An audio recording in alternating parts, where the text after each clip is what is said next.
What's good? What's good? What's good, good people? Hopefully, everybody is having an amazing, blessed day today. I wanted to do a live stream to talk about some of the main reasons, and I'm trying to go live on Instagram here. That's why I'm looking down, trying to make sure my alarms are off. I want to talk about the main reason or some of the top reasons that most new businesses fail or go out of business, right? Also, to I think it was a subscriber, tattoos by Dree or Dry. You were asking about some of the reasons that a new account would be suspended. Stay tuned to the end. I'm gonna make sure to address that. All right, y'all. So let's get into it. Reason number one, and I have my notes here just so I won't ramble. Reason number one, inefficient market demand, right? So a lot of the times, and I was guilty of this as well as new business owners, we go into starting the business or think about starting the business only to make money, right? What's up, IG?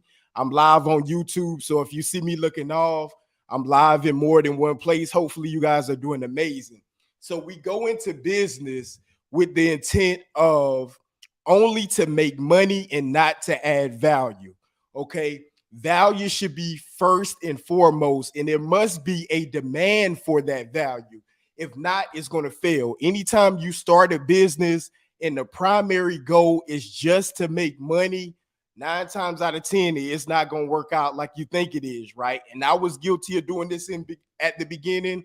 And I think it makes business super hard to make money because you're going into business worrying about yourself and not worrying about the end consumer. Whenever you add value, money is just a byproduct of value, right? Anytime it's value, the customers can see value in that, they're going to exchange their money with you. And before we know that value, we must go into that market and see if it's a demand for that solution. Okay. Because money follows the value and money follows solutions. Anytime you can solve a problem or provide for a need, people will throw money at you. And a lot of the times, at least for me, y'all know I'm primarily, if you don't, I built my first six-figure business in 2011 through leveraging Amazon. And what I did was I knew it was a market. You need to make sure you have that demand there. If the demand is there, I don't care how good the product is, it's not gonna move, right? So you guys, I like to give you practical examples. So right here, this hat, my brand is Generational Wealth Vibes, right? Okay. So let's just say I went out, I went on Printful, I made 100 of these hats here, okay? I went out, I made the hat. What's good with you? What's good with you, IG? I made the hats and then I went to the marketplace. I'm like, yo, I got these hats for $25, $30. Hey, I need all of y'all to buy these hats. Business doesn't work like that. Nobody's going to buy the hat. For one, you don't know what it means, what it stands for. You might not even like the style of the hat. That's the wrong way to do business. I didn't even look for a demand. All I did was go out, oh, these hats, oh man, these gonna be fire, right? These gonna be fire. And then I didn't even look for the demand in the marketplace. So, and then most new entrepreneurs, they'll get upset and they'll say, hey, man, nobody's buying my hat. Nobody's showing me any love. Man, what's going on, right? They hating on me, but it's not like that. You need to, the simplest way to do business is to go and find stuff or find that demand what the market is already buying. So that's essentially what I do on Amazon. I'm not buying anything that people aren't buying, right? Why it doesn't even make sense. Why would I buy something that people aren't buying and try to force them, right?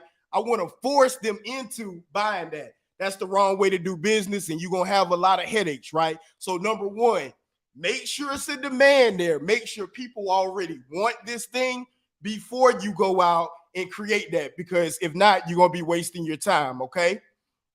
All right, I got my notes here because I will ramble off. Let's see, for number two here, I have lack of capital. So that's always a big one, right? Anytime somebody's asking me about Amazon in the DM, what's the matter of your ego? Would it all be this? Yep, that's a great point there. That's a great point. I'm reading the IG comments while I'm trying to do this. Lack of capital is always a big reason. Like, so many people will hop in my DMs and they'll say, hey, I want to do A, B, C, and D, but I don't have capital. What can I do, right? You're starting with no money. Now, I'm a firm believer in you don't always have to have money to start a business. Travis, what do you mean by that? You always got to have money, right? Yes and no, right? If you have, again, I'm going to use that V word again, value, people will be more likely to partner with you, right? So what's the value? Let's give you a practical example and just not be talking all over the place. All right, what's value? Let's say, I don't know, let's say I'm good at coding, right? I don't have any money, I'm broke, but I'm great at coding. And this company, it's a new, maybe a tech company or whatever kind of company it is. It needs a coder to develop this app or this software. I don't know. I'm just pulling this example off out of my sleeve, right? We're just making this up on the fly. All right. Now, that coder, because they have the skill and the knowledge, that value that this company needs, they can create a joint venture or a partnership, right? That coder that has that skill that company needs, they can go to that company and say, hey, I'm going to design, I don't know, your app, your software, your website, whatever that they need to do. The company will say, cool, if we start to generate revenue off of this app or whatever, or your services, we're going to pay you a percentage of what comes through this app or what comes through this website. It's a negotiation game there. You're creating that deal. So basically, through that joint venture, remember, the coder didn't have any money. All the coder had was that skill. They took that learned skill, leveraged it into the marketplace, found this company, connected the two, boom, you started making value, right? Jermaine, what's good with you, right? So sometimes we get in our own heads, right? I get so many people in my DMs. Hey, I want to start this. Hey, I want to start the Amazon business. I want to start this business, but I don't have any capital. I don't have any money. Whenever, and they say that, you're affirming that if you don't have any money, you can't start the business. I'm going to say that again, because we got to sometimes watch what we say out of our mouth, right? Because it drops into our subconscious, and then you no longer, your mind isn't going to be thinking of ways to get it done without having money, right? So we got to watch what comes out of our mouth, because I do believe it's power in the tongue, right? So when you automatically say, I can't do this because I lack capital or money, guess what? The body is going to follow. Your mind is no longer going to think about it. And guess what? You're completely correct. You're not going to be able to do it. Hold on, y'all. Let me take a sip of this green smoothie this morning.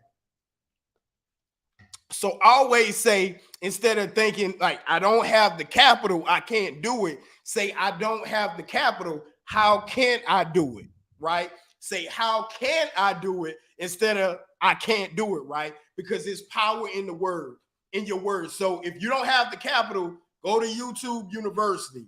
It's completely free. Whatever you need to do, get the skill, then leverage the skill in the marketplace, okay? So number one, we didn't look for demand in the market. Number two, lack of capital. Number three is poor business planning, right? So I'm a firm believer in beginning with the end in mind, right? I like to reverse engineer the process. So don't start with the beginning. What is your exit strategy, right? Are you going to sell the business at the end? Are you going to pass it down to your children or your grandchildren? Do you want it to be in generations? Your generational wealth package, whatever you're trying to do, begin with the end in mind. Don't just go in to make money, right? And it seems like it's counterproductive, right? Because of course we all want the business to make money, but you should lead with the value to the customer, right? Because let's just say you do run up a bag, right? And you make money extremely fast. If you're not serving the customer correctly, guess what's going to happen? You're going to have negative reviews. They're going to talk about y'all. Your brand's going to be trash. Nobody's going to continue to buy from you because eventually they're going to find out you're fake. Your services are trash. Your products are trash. And you're not going to have the longevity that you're looking for. So let's just say you do run up a quick multiple 6 figures or multiple 7 figures. It's not going to last, right? And we want to build sustainable cash flowing businesses. And the only way to do that is by developing highly valuable products in a market that has that demand, okay? Now, a tip for the people who have the poor business planning, I use SMART goals. And SMART is an acronym that stands for, the S is for specific.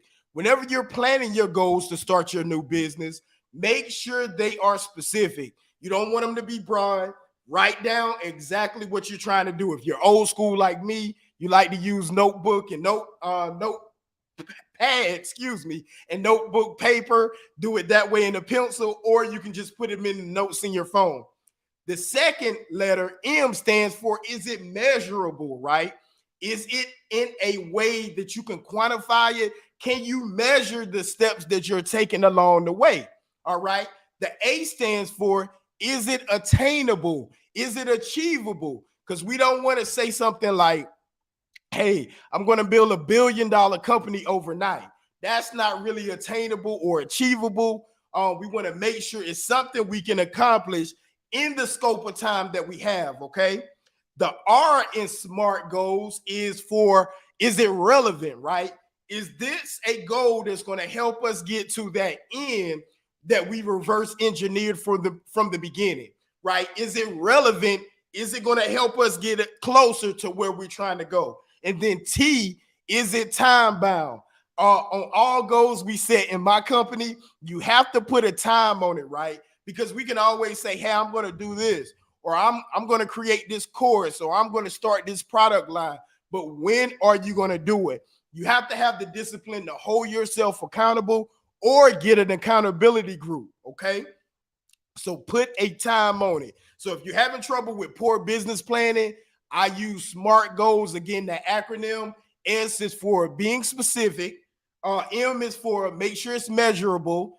A is for, is it achievable?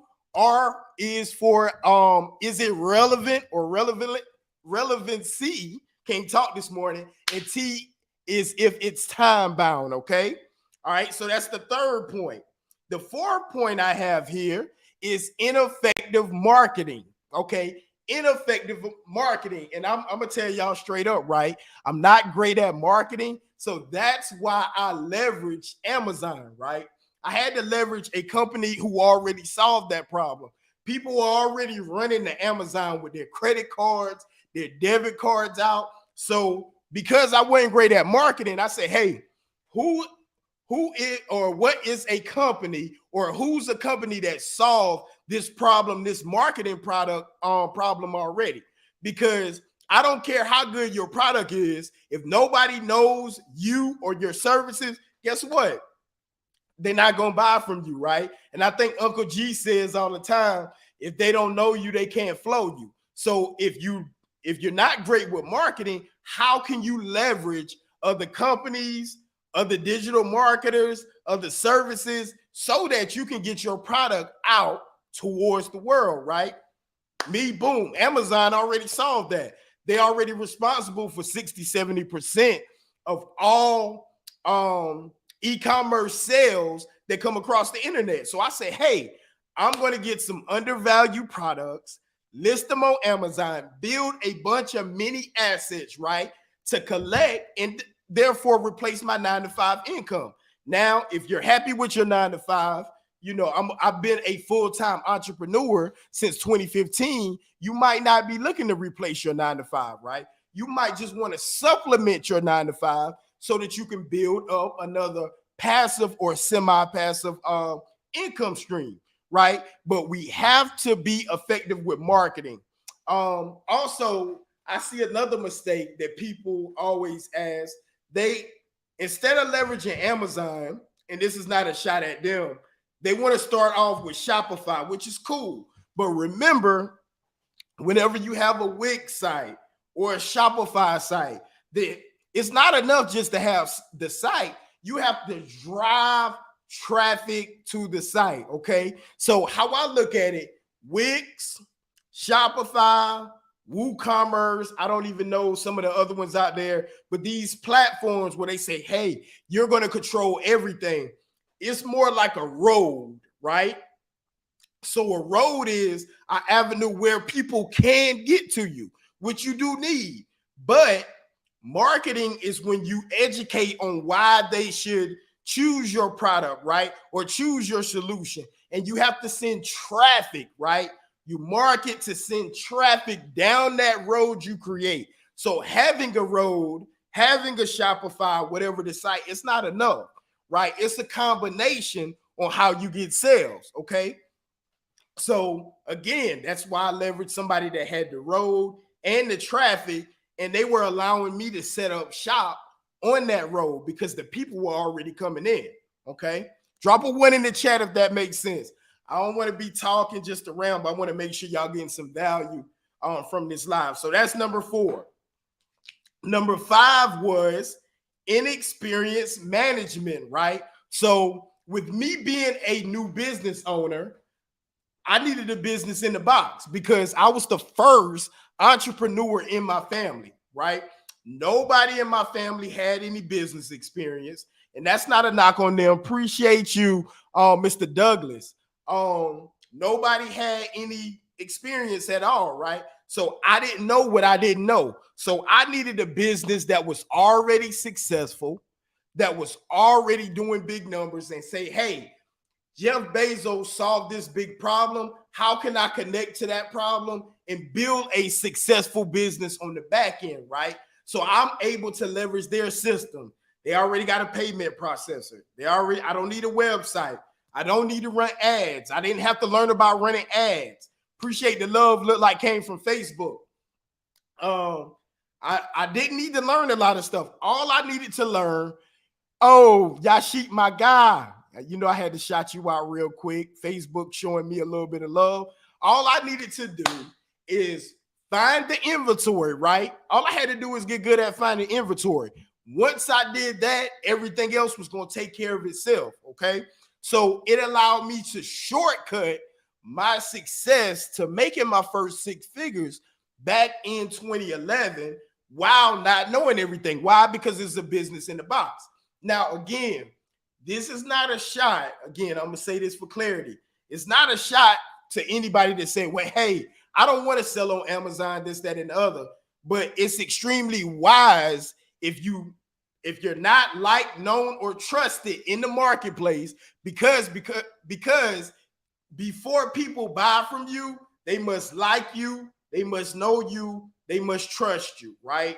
So if you can leverage, right, because it's passed down to us, we're going to leverage Amazon's like, know, and trust, right, to get money, right? We're going to get money in the process, and we're going to build our brand all to the side. So, of course, go get your URL, go get your Shopify site. But remember, at least if you were like me, I didn't know about paid ads. I didn't feel like learning about paid ads. I didn't want to do a website at the beginning. I'm just trying to add value so that I can make money on the back end, right?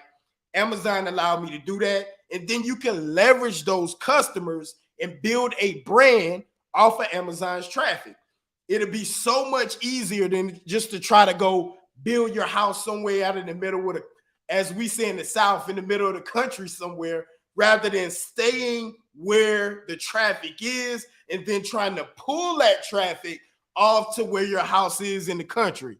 All right, Muhammad, I see you, bro. What's good with you? Expeditors Direct. Make sure y'all follow my guy. All right.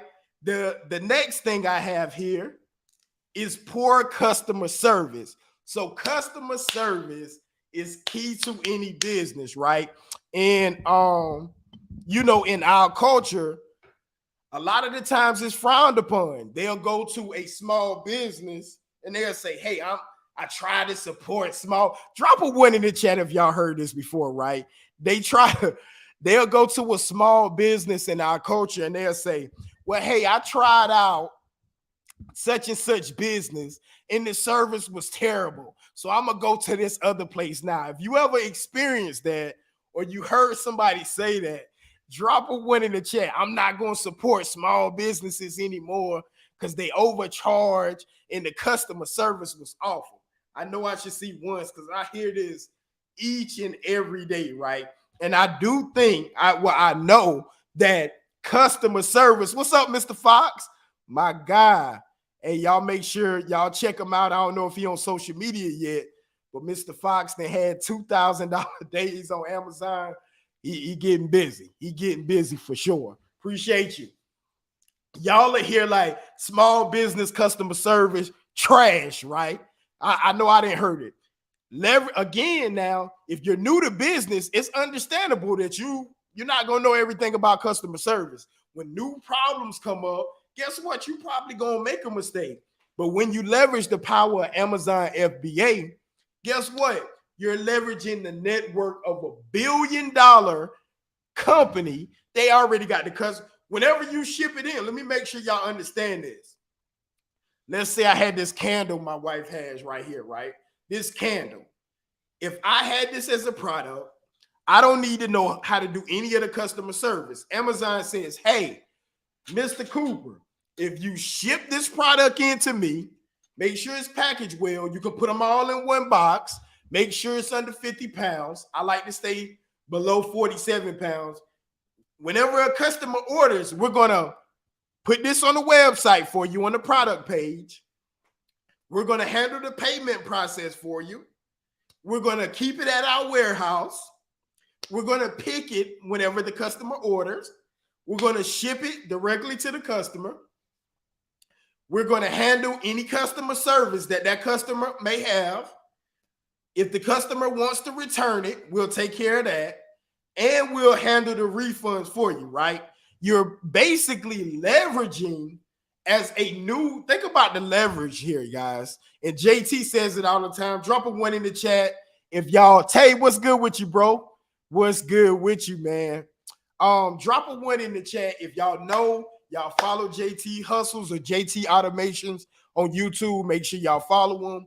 Cold guy. He always says the formula for money is value times leverage, right? So we're leveraging. We got the value because we found the product undervalued at another spot. That's the point of arbitrage, right? But we're leveraging. Think about if you were a new business owner and you can leverage the power of $1 billion company, where that would take your money, because the money formula, it works. Leverage time value equal money. That takes your value multiplier to the next level, right? And I'm getting emails and people signing up for my boot camp. Excuse the noise in the back. Once you find those items that people already want, you already have the leverage, boom, it's going to multiply your money. It has to work or it has to work, okay? So, again, that's going to top your poor customer service. That's the reason that most businesses fail. Let me get back to my notes. Number 8, and this happened to me also in my first business, rapid growth or scaling problems. Either they scale too slowly or they try to scale too fast and it runs them out of business, okay?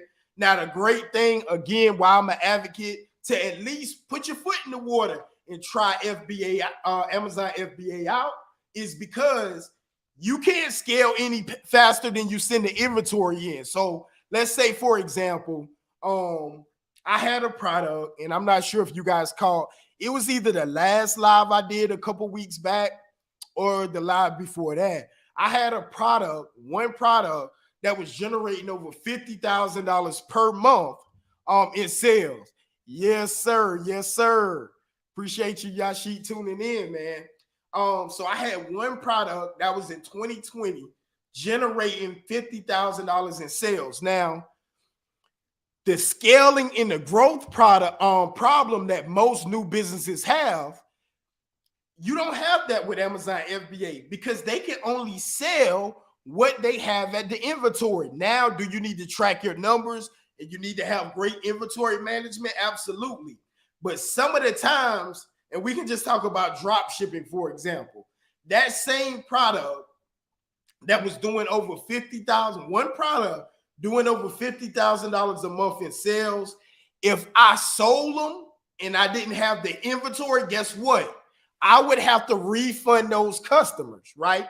But the way Amazon FBA works, if you don't have that inventory in, guess what? You can't get those sales. So it forces you to become a better inventory manager, and it forces you to have the products in stock whenever you're getting the sales. So if you're selling, I don't know, 20 or 30 of an item a month, you need to make sure every month you're replenishing your inventory so that you keep having that same amount of sales per month, right?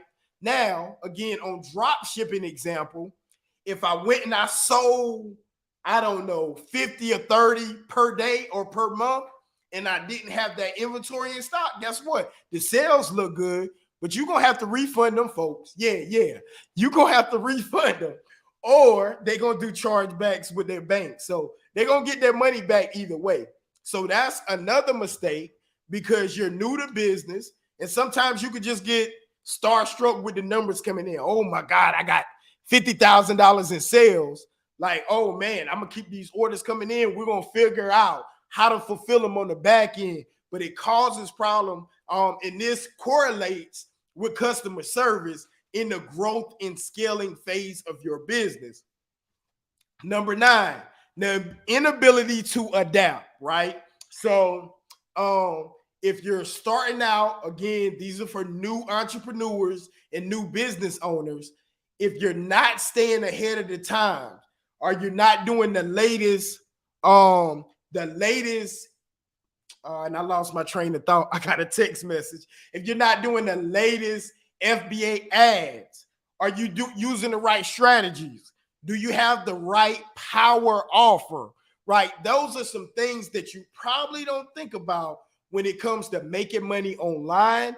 You just think about just the making money, but you have to structure it. Do you have the right target audience? Did the demand inside of that target audience shift? That's some things that you don't have to worry about whenever you're doing FBA. Amazon is going to optimize your product in front of the right people, right? So we all know that our phones are tracking each and everything that we do, that we say. I could talk about me and my wife.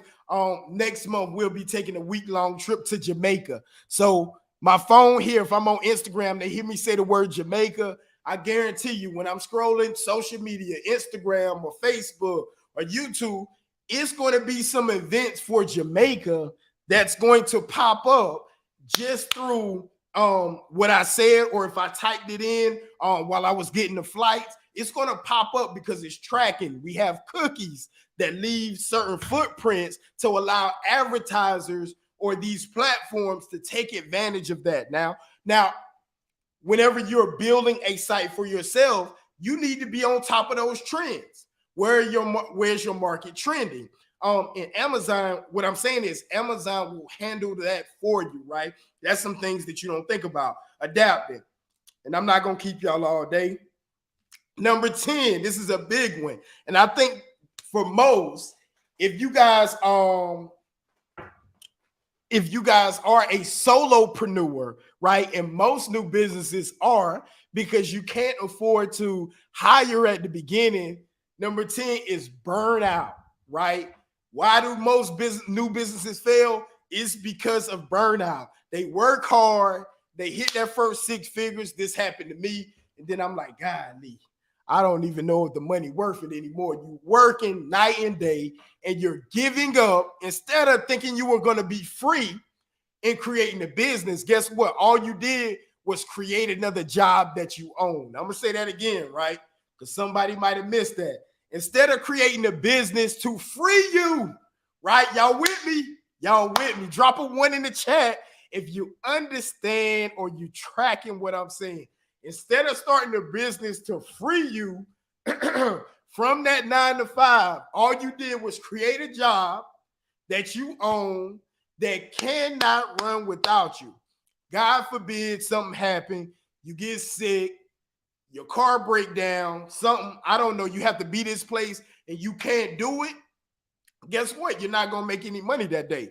So it's super important that we separate our time from our money, right? What vehicles are you building to separate your time from your money? Okay? Because when it's connected, you're always going to be limited. Unfortunately, y'all. Yep. Whenever it's connected, you're going to be limited. But the goal is to separate that time from money. Okay? How can we build these assets? How can we build that passive income that take us to the next level? Because our health isn't going to always be there. I don't care how good you eat, how well you sleep. Like, eventually, it's going to fall off, right? So we need to, while we have the God-given ability to be able to start building these assets to take over our active income and start building our wealth, okay? All right, so again, in reverse order, the reasons why most new business fail, in my opinion, the burnout stage, they never get past that, okay? We also have the rapid growth and scaling. They can't handle, they either scale too slowly or scale too quickly, and it runs them out of business. The next one was poor customer service. The next one was the inability to adapt to the new market and demands. The next one was the ineffective marketing. The next one was inexperienced management. The next one was poor business planning. I appreciate the flames, y'all. I'm glad y'all getting value. I ain't here to waste your time. All right. The next one was lack of capital. And the first one was inefficient market demand, y'all. So if you're interested in buying more your time back, right? If you want to build not just a side hustle, but a business opportunity that'll help you pay all your bills each month by building a master list. That's the thing I like to call it, a master list, where you could take everyday products. I got my green smoothie in this solo cup, but you're going to build a master list of everyday products that cover your monthly responsibility. If you're interested in building that system, it's separating your time from money, because in 2015, I enjoyed coaching, I enjoyed teaching, but my time, if I didn't go to work, I was on salary, and I think I was only getting paid a little over, probably from that job at the time, I was getting paid more from Amazon. The job maybe $31,000 a year. But immediately once I took the cap off my income and I said, hey, I'm going to venture into full-time being an entrepreneur, okay?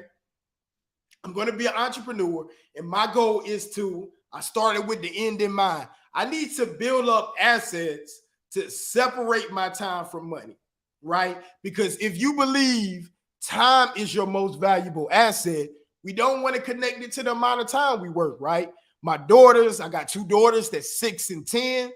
I want to be in their life. Coaching and teaching, I loved it to death. But guess what? My daughters were, well, I didn't have my youngest at the time, but my oldest daughter, she was getting older. And I'm like, man, I don't want to be working this whole time, missing her grow up. So this allowed me to still make money, raise my kids, be around my wife so she won't divorce me. Like, time, at least to me. Now, if time is not your most valuable asset, you know, you're not going to be feeling it. You're like, man, I don't mind trading my time for money. But for me, I do value my time. I hope you guys value yours. And if you got a job that you love, salute to you, because the ultimate goal is happiness. You want to be happy, right? But if you're looking for a situation, a business that you can build to start wealth building, separating that time from money, building these assets that'll cover your bill each month, the link should be, and I didn't even drop the link on IG. The link should be in the description of the video in YouTube to sign up for this next boot camp. Man, I got another strategy I came up with. It's gonna be so cold. Kay, what's good with you? Got my sister in here. It's so cold, man. So much is gonna be new game in this latest boot camp, right? I hadn't seen anybody teaching this on YouTube. Like we got the sauce. Gonna show you how to still make money on Amazon while building a brand on the side. And if you already are on the boot camp, in the boot camp, or inside my community, be on the lookout for updates, right? We're going to be dropping some new videos in the portal. I want to show you guys how you can leverage a URL. I got a strategy that I know it's already working for me. And I'm going to show you guys how to run it up. So again, hope you guys, if you got value from this live, giving you 9 or 10 reasons why most businesses fail, drop a 1 in the chat. Let me see if y'all enjoyed it. What's good with you? If y'all enjoyed it, let me know. We're going to try to come back and keep going live. I got people calling in. Can y'all still hear me on Instagram? Appreciate you, Mr. Fox. My guy always in here for sure. And by the way, I know I said it earlier, but Mr. Fox definitely has the record. Appreciate you, President. We got some ones here on IG. All right, y'all, I'm going to get out of the way. But Mr. Fox, salute to you. I want to salute to you while I'm on social media, man. Has the record since I've been teaching, right? Oh, they can't hear me. Oh, okay. All right, y'all. I'm gonna get off on Instagram, but on YouTube, Mr. Fox has the record since I've been teaching in 2021, September 2021. The highest student was 1,800. I think, what was your rec? If you still here, Mr. Fox, I think you was at 2,100 in sales the other week. What was your final number? Did you stay at 21? Or what was your sales for the other day? I think that was the other week. I'm gonna wait a second to see if he's still in here. If not, guys, if you're interested in getting on this Amazon game, man, this boot camp is about to be crazy. We got some more. Ooh, 2350. So there you have it, you guys. Boom. Y'all be blessed. See you on the next one. Hey, love.